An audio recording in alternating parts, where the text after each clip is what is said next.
الف لام میم اعوذ باللہ السمیع العلیم من الشیطان الرجیم بسم اللہ الرحمن الرحیم الحمد للہ رب العالمین الحمد، جس طرح ہم نے ابھی پڑھا ہے الحمد، یہ الف لام تو تمام انواع تمام اقسام کے اظہار کے لیے آیا ہے نا، یہ ہم پڑھ چکے ہیں۔ اور حمد کا معنی اللہ کی تعریف۔ الحمد الف لام کے اندر بھی خاص تمام کے تمام معنی آ گئے، اور حمد کے اندر بھی اللہ کی تعریف کے معنی آ گئے۔ آگے الحمدللہ، اور لام تو کے لیے، پھر اللہ کا معنی آ گئے، للہ اللہ کے لیے۔ الحمدللہ، میں نے عرض کیا کہ حمد کے اندر بھی اللہ کا کلمہ موجود، اور للہ کے اندر بھی اللہ کا کلمہ موجود ہے۔ دونوں جگہ پہ اللہ کا کلمہ موجود ہے، تو ہم نے پڑھا تھا دو کلمات ساتھ ساتھ آ جائیں، چاہے وہ ہم شکل ہوں یا ہم شکل نہ ہوں، یہ ایمفیسائز کرنے اور زور دینے کے لیے ہوتے ہیں۔ تو الحمدللہ، سب تعریفیں اللہ ہی کے لیے ہیں، ہی کا ہم نے اضافہ کیا۔ سب کے معنی کہاں سے لیے؟ الف لام سے، تمام کی تمام انواع اور اقسام، گویا تعریف کی تمام اقسام اور تمام انواع اللہ ہی کے لیے۔ آج اس کو پڑھنا ہے، لیکن اس حوالے سے آج پڑھانا چاہتا ہوں کہ یہ سورہ فاتحہ وہ سورہ فاتحہ ہے جس کے بارے میں نبی اکرم صلی اللہ علیہ وسلم نے ارشاد فرمایا تھا کہ یہ وہ سورہ ہے جس کے بغیر نماز ہوتی نہیں۔ لا صلاۃ الا بالفاتح، سورہ فاتحہ کے بغیر تو نماز ہوتی نہیں۔ کتنی اہم سورہ ہوگی، جس کو سورہ شفا بھی کہا گیا ہے۔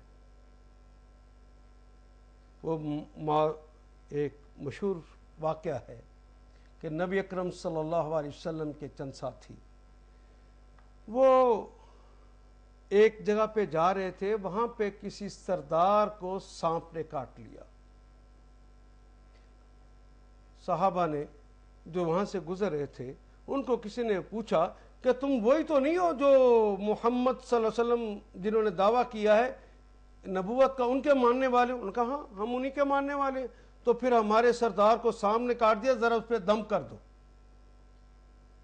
اب ان بیچاروں کو پتا تو نہیں تھا کیا کرنا ہے کیا نہیں کرنا، لیکن آگے بڑھ کر اس گروہ کے سردار نے، یعنی صحابہ میں سے جو اس وفد کا سربراہ تھا، انہوں نے سورہ فاتحہ پڑھی، اور سورہ فاتحہ پڑھ کر پھونک مار دی۔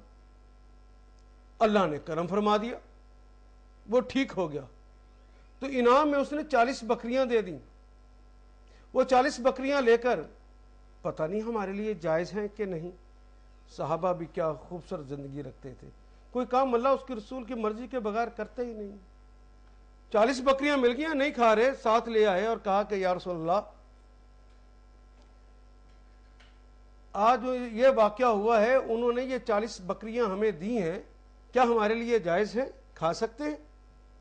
تو نبی اکرم صلی اللہ علیہ وسلم نے فرمایا کہ پہلے یہ بتاؤ کہ تمہیں کیسے پتا چلا تھا کہ سورہ فاتحہ کے اندر یہ چیز موجود ہے کہ تم اس سے دم کرو گے تو وہ آدمی کو شفا مل جائے گی؟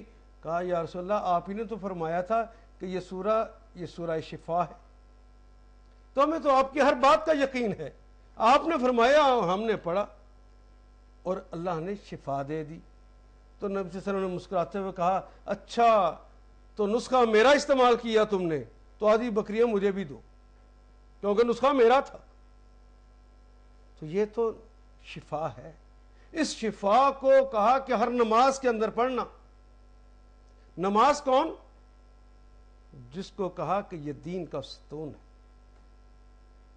وہ نماز جس کو کہا کہ میری آنکھوں کی ٹھنڈک ہے، قرۃ عینی، میری آنکھوں کی ٹھنڈک ہے۔ وہ نماز جس کو کبھی کہا مراج المومنین،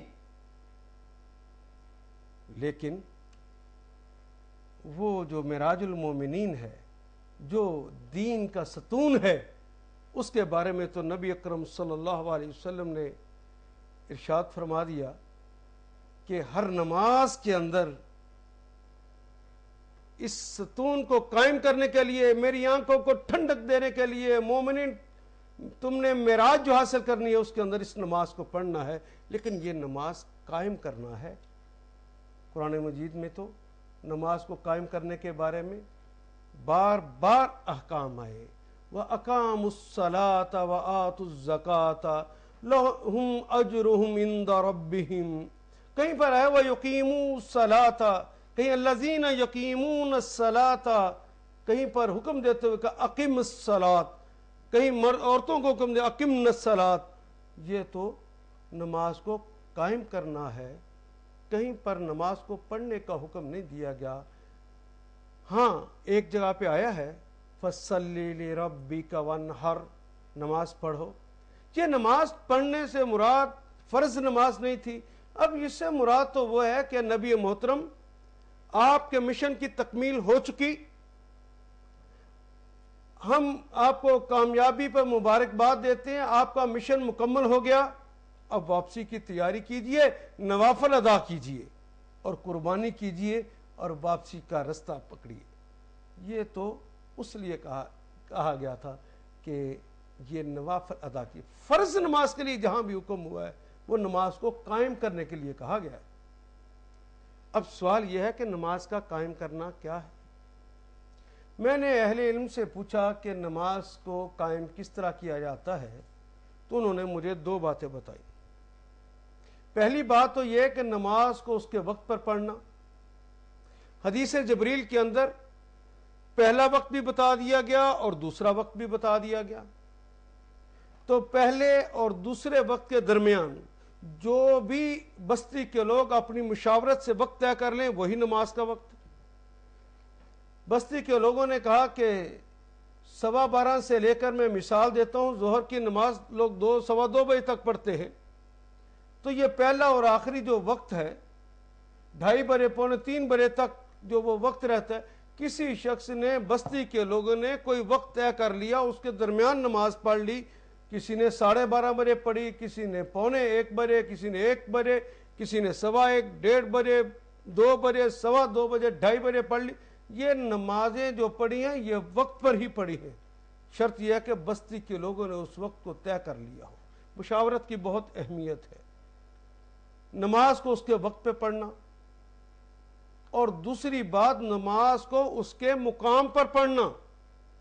یہ مقام کے بارے میں بھی جان جائیے، نماز مرد تو مسجد میں ہی پڑھے گا، اور مسجد میں نہیں پڑھتا تو اللہ کے رسول صلی اللہ علیہ وسلم کو غصہ آتا ہے، ناراض ہوتے ہیں۔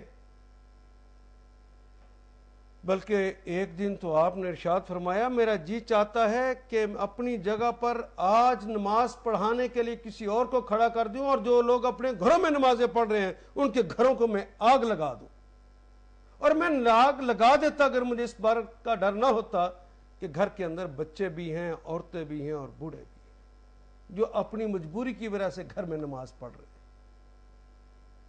نماز کو اس کے مقام پر پڑھنا ہے، گویا مرد ہے تو مسجد میں اور عورت ہے تو اس نے نماز کو اپنے گھر میں ادا کرنا ہے۔ ابی داؤد کی اس حدیث کے مطابق کہ سب سے بہتر مقام اس کا مسجد کی نسبت اس کا گھر کا صحن ہے، اور گھر کے صحن کی نسبت وہ برآمدہ جس کی چھت ہے اور دیواریں نہیں ہیں، لیکن اگر برآمدے کی نسبت اگر وہ گھر کے کمرے کے اندر پڑتی ہے جس کی چھت بھی ہے اور دیواریں بھی ہیں، گویا جتنی ساتر ہو کے وہ نماز پڑھے گی اللہ کے نزدیک اتنی اس کی بہتر نماز ہوگی، تو یہ اس کا مقام ہو جائے گا۔ تو نماز کو اس کے وقت پہ پڑھنا، نماز کو اس کے مقام پر پڑھنا، اگر یہ دو باتیں کر لی جائیں تو اہل علم نے مجھے بتایا کہ نماز قائم ہو جاتی۔ لیکن میں تو ایک طالب علم ہوں، قرآن حکیم کو پڑھتے ہوئے سورہ عنکبوت کی ایک آیہ کریمہ نے مجھے روک لیا کہ ان الصلاۃ تنہی عن الفحشاء والمنکر، اتنا ترجمہ تو آپ اب خود بھی کر سکتے ہیں، ان الصلاۃ، بے شک نماز، تنہا، منع کر دیتی ہے، روک دیتی ہے، عن الفحشاء، بے حیائی سے، والمنکر، اور بری باتوں سے۔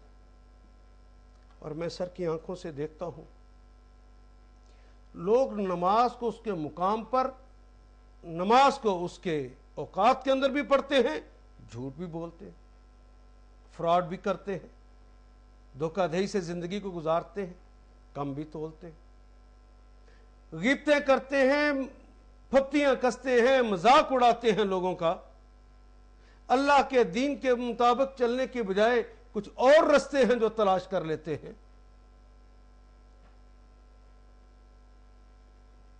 نماز ان کا کچھ نہیں بگاڑتی اگر ان دو باتوں کے ساتھ، نماز کو اس کے مقام پر پڑھنے سے، نماز کو اس کے اوقات میں پڑھ لینے سے اگر نماز قائم ہو جاتی ہوتی تو پھر یہ آیا کریمہ ان الصلاۃ تنہا عن الفحشاء والمنکر یہ راستہ نہ روکتے، لوگ پھر ٹھیک ہو جاتے، فوش کام نہ کرتے، برائیاں نہ کرتے۔ ایک طرف تو یہ آیا کریمہ، دوسرا سر کی آنکھوں سے مشاہدہ۔ کس کو جھٹلاؤں؟ اللہ کا کلام وہ تو ممکن ہی نہیں ہے کہ غلط ہو سکے، لیکن اپنے سامنے مشاہدے کو کیسے بھلا دوں؟ اس لیے کہ نماز کو قائم نہیں کر رہے لوگ۔ میں اس کی ایک اور مثال دیتا ہوں۔ جس ممبر پر بیٹھ کر محمد رسول اللہ صلی اللہ علیہ وسلم نے لوگوں کو اتحاد امت کا درس دیا تھا، وہ ممبر رسول صلی اللہ علیہ وسلم جس پہ کبھی یہ کہا گیا تھا کہ مومن کا جسد الواحد، مومن ایک جسم کی مانند ہے، جہاں پر کبھی یہ کہا گیا تھا کہ مومن کل بنیان مرصوص، مومن تو سیسا پلائی ہوئی دیوار ہوتے ہیں کیا؟ اور ان کو جب یہ حکم مل گیا کہ وَاعْتَصِمُوا بِحَبْلِ اللَّهِ جَمِيعًا وَلَا تَفَرَّقُوا، اللہ کی رسی کو مضبوطی سے تھام لینا اور دیکھنا فرقہ فرقہ نہ ہونا۔ اسی ممبر پر بیٹھ کر اپنے فتووں کے تیشے چلا چلا کر کیا امت محمد صلی اللہ علیہ وسلم کو فرقہ فرقہ نہیں کرتے؟ ان تیشوں کے ساتھ ان کے ٹکڑے ٹکڑے نہیں کرتے؟ وہ امام صاحب تو نماز خود کرواتے ہیں اور مسجد ہی کے اندر ہوتے ہیں۔ نہیں، ان الصلاۃ تنہا عن الفحشاء والمنکر، نماز انسان کو بے حیائی سے اور برائی کے کاموں سے روکتی ہے۔ لگتا ہے کہ کچھ کمی ہے اس تعریف میں، آئیے ہم اس تعریف کی اب تلاش کرتے ہیں کہ اصل نماز کو قائم کرنے سے مراد کیا ہے، تاکہ ہماری نماز برائی سے بھی اور بے حیائی سے بھی ہمیں روک سکے۔ آئیے اب دیکھتے ہیں کہ وہ نماز کا قائم کرنا دراصل کیا ہے، اور یہ حدیث مبارکہ ہمیں اس کا پتہ بتاتی ہے۔ الصلاۃ معراج المؤمنین، نماز مومن کی معراج ہے۔ یہ معراج کیا ہوتا؟ جب نبی اکرم صلی اللہ علیہ وسلم کو بھی معراج نصیب ہوئی تھی تو اس میں دو چیزیں تھیں۔ ایک تو وہ دنیا سے اللہ جل شانہ اٹھا کر آپ کو عرش معلی پہ لے گئے، بلندی نصیب ہوئی تھی کہ اتنے اوپر چلے گئے کہ اس سے زیادہ کوئی آدمی بلند ہو نہیں سکتا، حتیٰ کہ ایک مقام وہ آ گیا کہ جبریل امین نے بھی کہہ دیا بس اپنے تو اب پر جلتے ہیں، اس سے آگے محمد رسول اللہ یہ آپ ہی کا مقام ہے، اب آگے آپ جائیں گے۔ عروج، بلندی، یہ عروج ملا، بلندی ملی تھی۔ اور دوسری بات اس کے اندر یہ کی گئی کہ وہاں پہ جا کے اللہ جل شانہ نے قاب القوسین، یعنی اتنا قریب کر لینا، پوری بلندیاں دیکھے، پھر اپنے محبوب سے وہاں پہ گفتگو کی تھی۔ راز و نیاز کیا تھا، عہد و پیمان باندھے تھے، کچھ میثاق ہوئے تھے، کچھ پختہ عہد ہوئے تھے۔ نماز کے اندر یہ جو کہا گیا ہے کہ نماز مومن کی معراج ہے، اس سے ایک تو بلندی نصیب ہو گئی، اور دوسری بات کیا؟ عہد و پیمان ہوئے، وعدے ہوئے، میثاق ہو گئے اللہ کے ساتھ۔ اور جب انسان اس دنیا کے اندر بھی نماز کے لیے حاضر ہوتا ہے تو سب سے پہلے تکبیرہ تحریمہ کہتا ہے۔ آپ دیکھیے، کہتا تو اللہ اکبر ہے، اس کا نام تکبیرہ تحریمہ رکھا گیا ہے، حالانکہ جب رکوع کرتا ہے تب بھی اللہ اکبر کہتا ہے، جب وہ سجدہ کرتا ہے تب بھی اللہ اکبر کہتا ہے، وہ تشہد سے اٹھتا ہے تب بھی اللہ اکبر کہتا ہے۔ تو وہ تو اللہ اکبر تو ہر دفعہ کہتا ہے، لیکن ہر دفعہ کے لیے تکبیر تحریمہ نہیں کہا جاتا، اسے ہم تکبیر کہتے ہیں۔ تکبیر تحریمہ صرف کہتے ہیں جب وہ نماز میں داخل ہوتے ہوئے پہلی دفعہ اللہ اکبر کہتا ہے۔ گویا جب وہ اللہ اکبر کی ایک جست لگاتا ہے تو اللہ جل شانہ انسان کو عروج اور بلندی دے دیتے ہیں، اس کا اس دنیا سے رشتہ ناتا کٹ جاتا ہے، ڈائریکٹ وہ دربار الہی میں پہنچ جاتا ہے۔ اب دنیا والے سلام کریں، جس کا جواب دینا فرض ہے، اب جواب نہیں دیتا، اس لیے کہ وہ اس دنیا میں نہیں ہے، وہ تو دربار الہی میں پہنچ گیا ہے، اور وہاں جا کر پھر اللہ سے باتیں کرتا ہے، اسے کہتا ہے اللہ تو ہی سب سے بڑا۔ کبھی کہتا سبحانک اللہم و بحمدک، اے اللہ ہم اقرار کرتے ہیں، یا اللہ میں اس بات کا اعلان کرتا ہوں کہ آپ کی ذات پاک ہے ہر طرح کے عیب سے، کوئی عیب آپ کے اندر ہو ہی نہیں سکتا، ساری تعریفوں کے ساتھ آپ کی میں تعریف کرتا ہوں، آپ کی میں حمد بیان کرتا ہوں، آپ کی میں ثنا کہتا ہوں۔ کہیں پر وہ کہہ رہا ہوتا ہے کہ الحمدللہ رب العالمین، اللہ ساری تعریفیں آپ ہی کے لیے ہیں۔ کہیں پر وہ کہہ رہا ہوتا ہے ایاک نعبد و ایاک نستعین، عہد کر رہا ہوتا ہے کہ اللہ میں صرف اور صرف آپ کی عبادت کرتا ہوں، آپ کا کہاں مانتا ہوں، آپ کی پوجا پرستش کرتا ہوں، آپ کے آگے سجدہ کرتا ہوں، کسی اور کے آگے سجدہ نہیں کرتا، عہد باندھتا ہے۔ کبھی وہ کہہ رہا ہوتا ہے ایاک نستعین، صرف آپ سے مدد طلب کرتا ہوں، آپ کے علاوہ کسی سے مدد طلب نہیں کرتا، یہ عہد باندھتا ہے۔ اور جب انسان اپنے اللہ کے دربار میں بیٹھ کر جو جو عہد کرتا ہے، جو جو وعدے کرتا ہے، جو جو میثاق باندھتا ہے، جو جو پختہ عہد کرتا ہے، سلام پھیرنے کے بعد عمل کی دنیا میں ان وعدوں پر، ان عہدوں پر اگر وہ قائم رہ جائے تو اس کا نام ہے نماز کا قائم ہونا۔ تو گویا نماز کا قائم کرنا کسے کہیں گے؟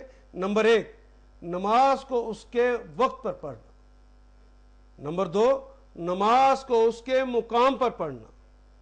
نمبر تین، دربار الہی میں کھڑے ہو کر کیے گئے عہد و پیمان پر اور میثاق پر اگلی نماز تک کا قائم رہنا۔ عمل کی دنیا میں اس کے اوپر جو قائم رہے گا، جو وعدہ کر لیا ہے، اس کی نماز قائم ہوگی، اور جو سلام پھیرنے کے بعد عمل کی دنیا میں ان وعدوں کو توڑ دے گا، اس کی نماز قائم نہ ہوگی۔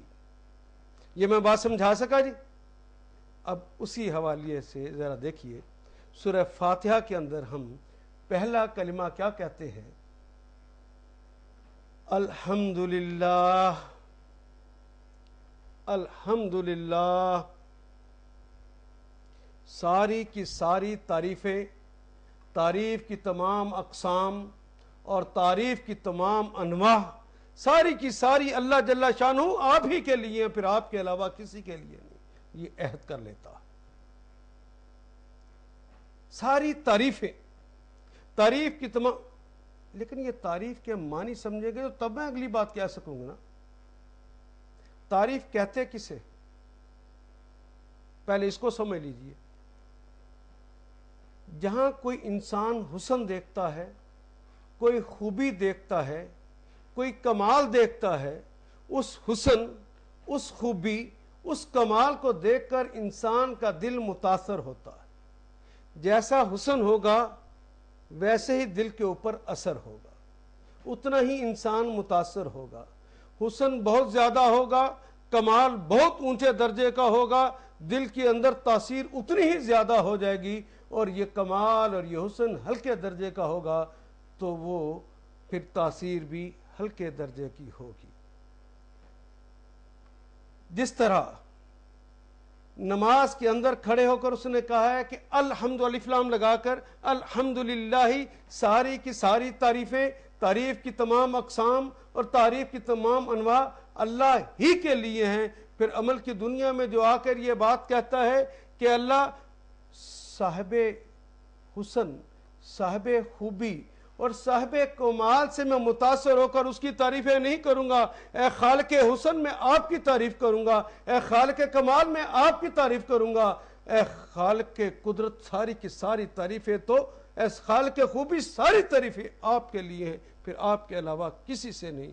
تو گویا عمل کی دنیا میں اس کا یہ رویہ بنتا ہے کہ اگر متاثر ہونا ہے تو کسی اور سے نہیں، صرف اور صرف اللہ سے، کیونکہ اللہ سے زیادہ کوئی حسین نہیں ہو سکتا، اللہ سے زیادہ کوئی خوبیوں والا نہیں ہو سکتا، اور اللہ سے زیادہ کوئی کمالات والا نہیں ہو سکتا۔ اگر ہے تو اس کی بات کو ہم متاثر ضرور ہوں گے، چونکہ ہے ہی نہیں اس لیے ہم کسی اور سے متاثر نہیں ہو سکتے۔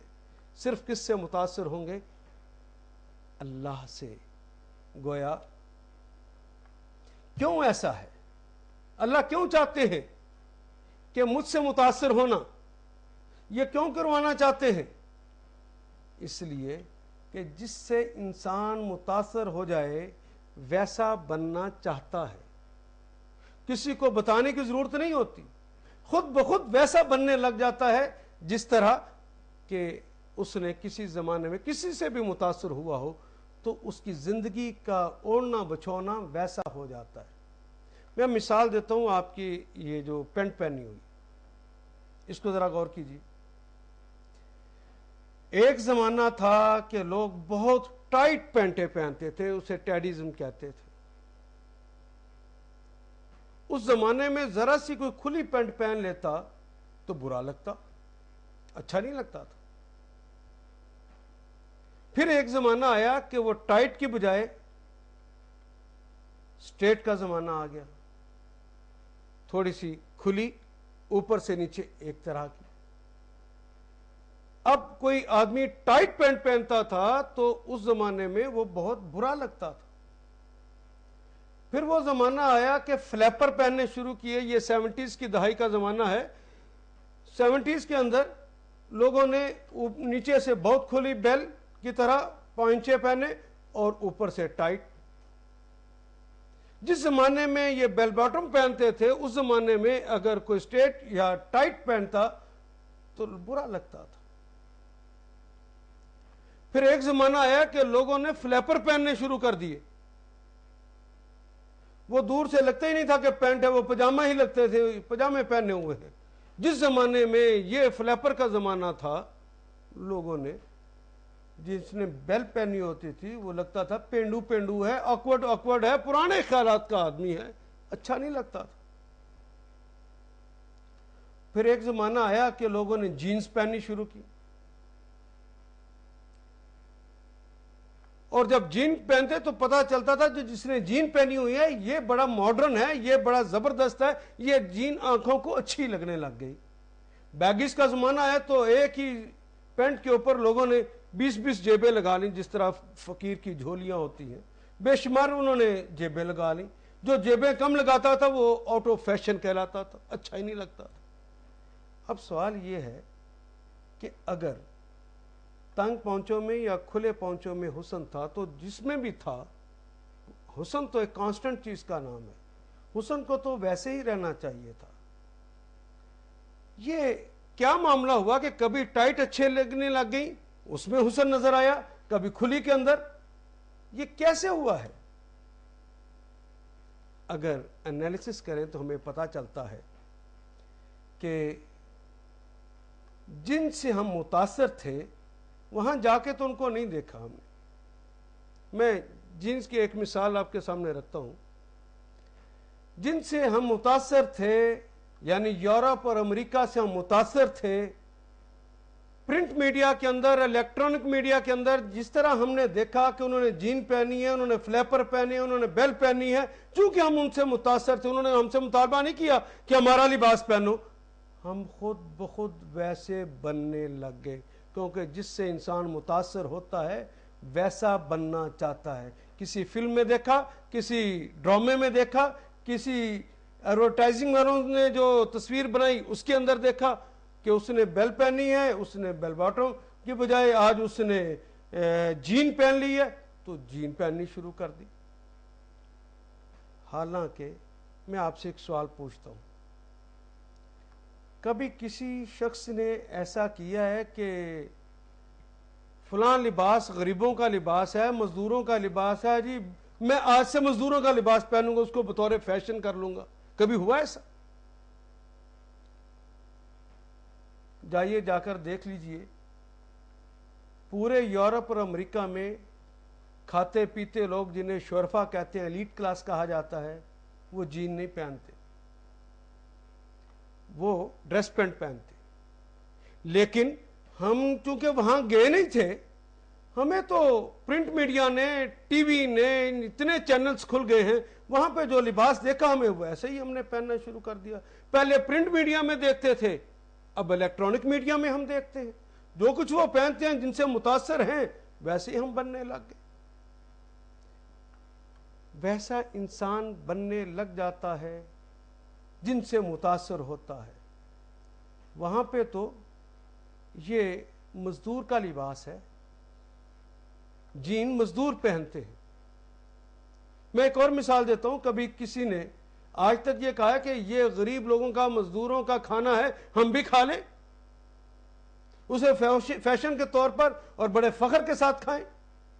یہ جو برگر ہے پورے یورپ اور پورے امریکہ میں مزدور کھاتے، مزدوروں کا یہ کھانا ہے کہ ان کے پاس ریسیس کا وقت ہوتا ہی بڑا تھوڑا ہے، بڑا شارٹ ٹائم ہے، ایک ہاتھ میں انہوں نے وہ برگر پکڑا ہوتا ہے، دوسرے کے اندر ان کے کوک ہوتی ہے، ادھر سے ایک بائٹ لیتے ہیں، ادھر سے وہ کوک پیتے ہیں، اور ان کا ٹائم ختم ہو جائے، وہ بیچارے مجبور ہیں، وہ تو ایسا کریں گے۔ لیکن ہم نے پرنٹ میڈیا کے اندر، الیکٹرانک میڈیا کے اندر، ایڈورٹائزنگ ایجنسیوں کے اشتہارات کے اندر جب دیکھا کہ اس طرح پیپسی، اس طرح کوک پی جا رہی ہے، یوں کام کیے جا رہے ہیں، ہم نے بھی ویسا کرنا چاہا، ہم ویسے بنتے گئے۔ تو گویا اللہ تو چاہتے ہیں کہ ساری کی ساری تعریفیں، تعریف کی تمام اقسام، گویا تاثیریں ساری کی ساری اور ساری کی ساری مروبیتیں، میں نے تاثیر کے کلمے کو مروب میں تبدیل کیا ہے، تاثیر اور مروب مترادفات، میرے لیے ہو جائیں، کسی اور کے لیے نہ ہو۔ جو میں کہتا ہوں تمہیں وہ اچھا لگے، جو تہذیب میں تمہیں دیتا ہوں تمہیں وہ اچھی لگے، جو میرے رسول دیتے ہیں تمہارے دل کے اندر سے اس کے لیے اٹھنی چاہیے بات کہ یہی اچھا ہے۔ ساری تعریفیں میرے لیے، ساری مروبیتیں میرے لیے۔ میں وقت کو بچانے کے لیے بس ایک مثال آپ کے سامنے رکھتا ہوں۔ حضرت ربیعہ بن عامر رضی اللہ تعالی عنہ فارس کے، تو بادشاہ نے مروب کرنے کے لیے دور تک خرد پہنا کر لوہے میں جکڑ کے اس طرح چمکتے ہوئے لوگوں کی دیوار ایک بنا دی تاکہ حضرت ربیعہ بن عامر ان کے ساتھی مروب ہو جائیں۔ اور کھانے کے لیے وہ ایک لمبا معاملہ ہے، وقت کو بچانے کے لیے صرف آخری بات کہنے لگا ہوں۔ اسٹیج پہ جس جگہ بٹھایا گیا، کھانا پیش کیا گیا، کھانا کھاتے ہوئے حضرت ربیعہ بن عامر رضی اللہ تعالیٰ عنہ کی ہاتھ سے کھانا کھاتے ہوئے کھجور گر گئی۔ آپ نے کھجور کو اٹھایا، جھاڑا، صاف کیا، اب منہ میں رکھ کر تناول فرمانے لگے تو ساتھ بیٹھے ہوئے ایک صاحب نے کہا، وہ کیا کرتے ہو؟ بادشاہوں کا دربار ہے، کیا سوچیں گے مسلمان بھوکے ننگے ہوتے ہیں؟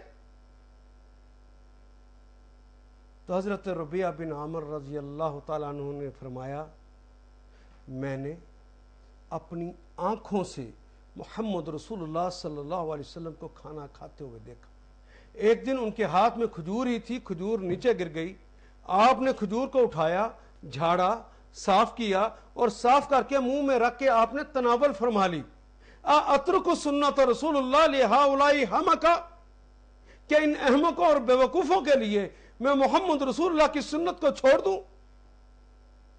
حضرات، ہم نے غیروں سے متاثر اور غیروں سے معروب ہو کر محمد رسول اللہ کی سنت ہی کو نہیں، ہم نے تو پورے کے پورے اللہ کے احکام کو پس پش ڈال دیا۔ غیر خوش ہو جائیں، اللہ کی پرواہ بھی نہیں کرتے کہ اللہ کیا کہتا ہے۔ اگر ہمیں اس بات کی پرواہ ہو کہ ساری تعریفیں، ساری مربوبیتیں اور ساری تاثیریں میں نماز کے اندر کہہ کر رہا ہوں اللہ تیرے لیے ہے، تو نظام حکومت ہو یا گھر کا نظام ہو، پھر وہ غیروں سے متاثر ہو کر میرے گھر کے اندر ہندو تہذیب، میرے دفتر کے اندر یورپ کی تہذیب آئے گی اور میری حکومتوں کے اندر امریکی تہذیب آئے گی، یا پھر اللہ کی تہذیب آئے گی؟ کس سے متاثر؟ کس کو خوشحالی نہیں چاہیے؟ سب کو خوشحالی چاہیے، سب چاہتے ہیں ہمارا ملک خوشحال ہو جائے۔ ہم نے خوشحالی کے لیے بینکس بنائے، بینکس کے اندر یورپ کے کہنے پر ان سے متاثر ہوئے کہ انہوں نے بینک بنائے اور بینک کے ذریعے بڑی خوشحالیاں ہو گئی، کاروبار مل گئے لوگوں کو۔ ہم نے بھی ویسا بننا چاہا کیونکہ ان سے متاثر تھے۔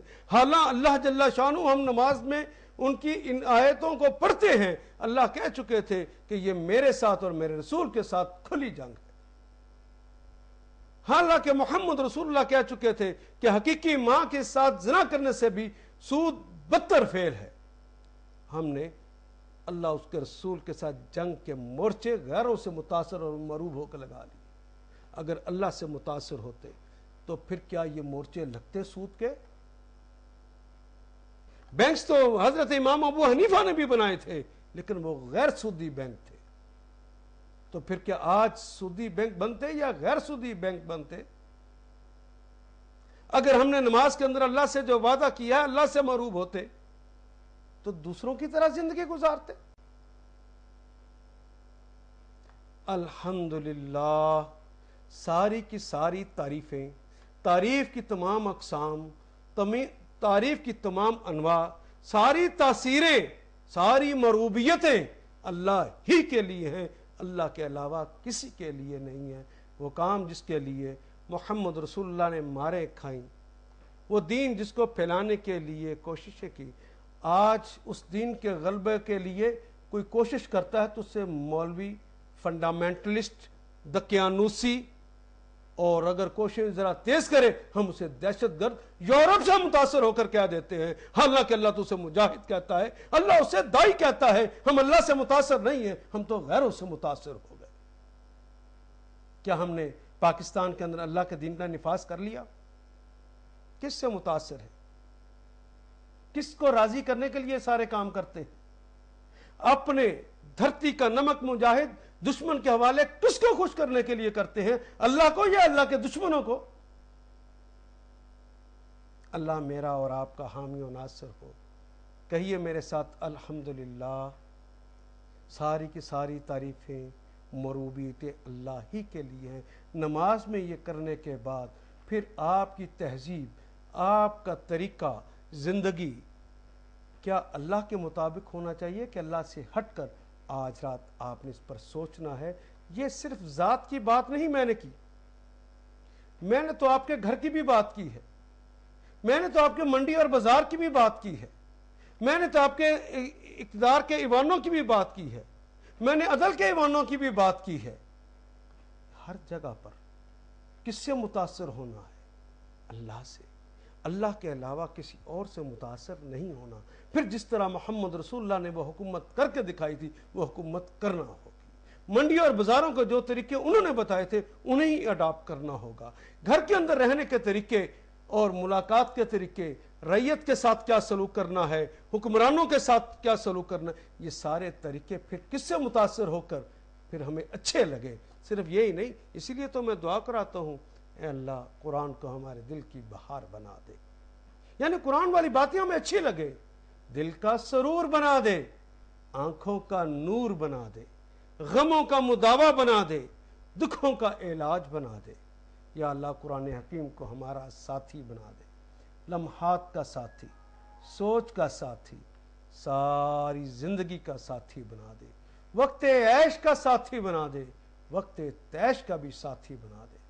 یا اللہ قرآن حکیم کو ہمارے لیے شفا بنا دے، اور قرآن حکیم کو ہمارے لیے شفاعت کرنے والا بنا دے۔ تیرا بہترین شاہکار ہے اللہ، ہم اسی سے متاثر ہیں، یہ بہترین حسن ہے، ہم اسی سے مروب ہیں۔ یا اللہ جس طرح یہ طریقہ زندگی ہے، اسی طریقہ زندگی کے اوپر ہمیں فخر ہے، ہم نماز کے اندر تجھ سے عہد کرتے ہیں، اور عمل کی دنیا میں یا اللہ وہ کر کے آپ کے حضور حاضر ہوں گے تاکہ آپ سے شاباش حاصل کر سکیں۔ وآخر دعوانا ان الحمدللہ رب العالمین۔